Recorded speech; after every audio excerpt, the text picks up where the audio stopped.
Do you own a cargo trailer? Are you looking for a secure way to lock it up?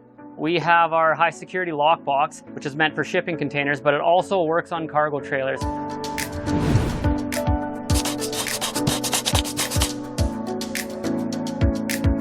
For a list of the tools required, check the description below. Before I get into the installation, make sure you subscribe to our channel and ring that notification bell to follow us along day by day as we modify containers and install accessories. Hello, my name is Riley Bloodearth. I own RJB Contracting. I unfortunately got broken into over the weekend. Left work Saturday, showed up Monday, and a lot of my tools were gone. So this is the lock that we used for many years. Thought it was really secure with the small opening. Had it on there, and when they bent it sideways, they were able to get some bolt cutters in there and cut it down. Channing said he's got a lock system that should work a lot better for me, so I'm excited to see what's going to happen there. So we haven't even held this up yet, so we'll see how she fits. It actually looks really good. There's a laser cut profile here that's meant to clear the rubber door seal on shipping containers, and because this has a bit of an estragal here to stop, people from getting a pry bar or crowbar in there, that lasered profile sits nicely. And then this lockbox, the left side of it is a bit deeper than the right, and this left door is a bit further in than the right. So that's gonna accommodate for that perfectly. It's actually sitting nice and flush against the right door and the left door here. With the lockbox itself, 2 sets of carriage bolts. Grade 5 carriage bolts comes with this. So there's either the 3-inch length or the 4.5-inch length. So depending on the thickness of your door, if you got an insulated cargo trailer, you might need the 4.5s, but I think for this one, we're only gonna need the 3-inch. We'll see when we get there. Then, you also got your washer plates that are included. These washer plates here, they double as your marking template. And so basically we need to mimic the shipping container rubber door. So there'll be washer plate, and then the small one. And so we'll just get into that right now and show you how that's done. So I think we're gonna want the 3-inch carriage bolts here. We'll just crack the doors and compare. I guess go this way. But yeah, definitely, that's plenty long. So the 4.5s would be way too long and almost, a hazard to hook your back on it when they're poking out from the inside. And I guess if you did have to use the 4.5s because the 3s were just slightly too short, you can always cut off the bolt afterwards.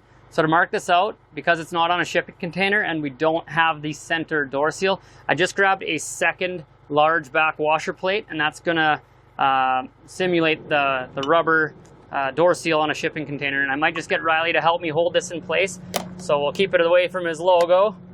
And so that's the first one. That's where we're gonna drill those holes. And what we'll do is we'll mark 1, 2, and we'll just do a little line where the bottom is. And then I want to, if you can hold that, I want to carry that line across as level as I can. And that's where the receiver plate's going to be. And then to figure out how far you want it, we do a second washer plate. And so that right there is about where we want it.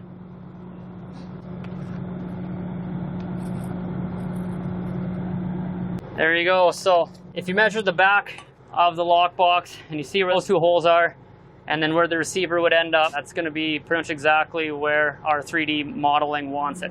Normally with containers, it's a hollow section. You have to drill through 2 surfaces, but with this being the plywood on the inside, we're just going to drill straight through, not stop and remark on the back side. One thing we need to note is make sure that you're nice and level when you're drilling through so that you're not going wonky. Then your back washer plate will be misaligned. So Riley's just going to go in one more time with a medium-sized bit, and then he'll finish off with a 31/64 drill bit, which is pretty much 1/2 inch. That's plenty large for these 7/16 carriage bolts. You could undersize just a little bit more, but it just gives us lots of room to play.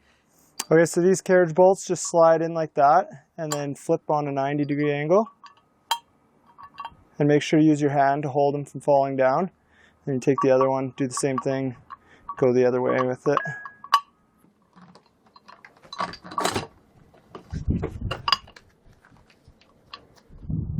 It's important to make sure that your carriage bolts are in the laser cut square slots on the lockbox side, because that's your wrench on that side of the lockbox. And then on this side here, you just use your large back washer plate, your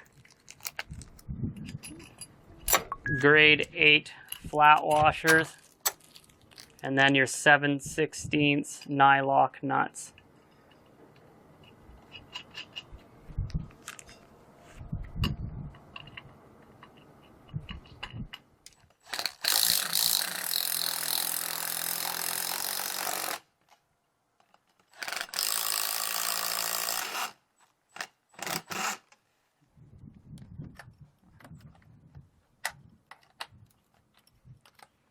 When you're tightening these, you just want to make sure that you don't over tighten one and then the other one gets loose. So just make sure that they're both nice and tight. There's nothing wiggling. So this is in there rock solid now. So we'll move on to the receiver on the left door, and then this thing's ready to be locked up nice and safe.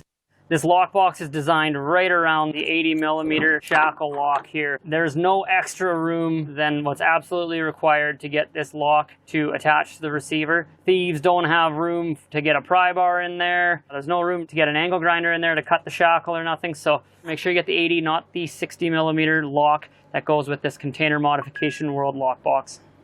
And so what Riley showed you earlier is that he feels they used bolt cutters or something. They've twisted the latch here and either angle grinder or bolt cut this lock. But you can see here, even when it was locked up, that was all exposed. This is locked up as well. And can you see the lock? Not really. A final thing, what may have deterred the thieves is his 24-hour warning security sticker. And so you put that on there, and people, they don't know what it's about. The lockbox is on there 24 hours a day, but they think potentially some alarm or something's going to go off. So they move on to the other guy on site's trailer instead of yours. So that right there is how you install a Container Modification World high security lockbox on a cargo trailer. If you enjoyed this video, please give it a like.